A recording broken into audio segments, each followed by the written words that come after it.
एकदन्तं महाकायं लम्बोदर गजाननं বিঘ্ননাশকং দেবং হিরম্বম প্রণমাম্যহম। প্রত্যেকবারের মতো এবছরেও গণেশ চতুর্থীতে সিদ্ধিদাতার পুজো পুরোহিত মশাইকে দিয়েই করালাম।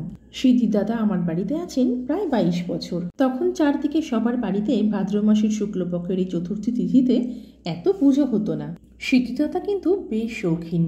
তিনি হলুদ রঙের ফুল ছাড়াও রঙিন ফুল, দূর্বা, কর্পূর, চন্দনের মতো গন্ধযুক্ত সুগন্ধি সবকিছুই ভালোবাসেন। আর তার প্রিয় পছন্দের খাবার হলো লাড্ডু, মোদক, তিলের নাড়ু, মুরগি, আরো কত কিছু। চেষ্টা করেছি যা যা তার পছন্দ সেগুলো নিজের সাধ্যমতো নিবেদন করার। সাধ্যমতো ঠাকুরকে নিজের মন প্রাণ দিয়ে অর্পণ করলেই ঠাকুর সেই নিবেদন গ্রহণ করেন বলেই আমার বিশ্বাস। এর জন্য কোনো কিছুর আতিশয্য না হলেও চলে। তার পছন্দের কয়েকটা জিনিস শুধু আমি বাড়িতে বানানোর সুযোগ পেয়েছি।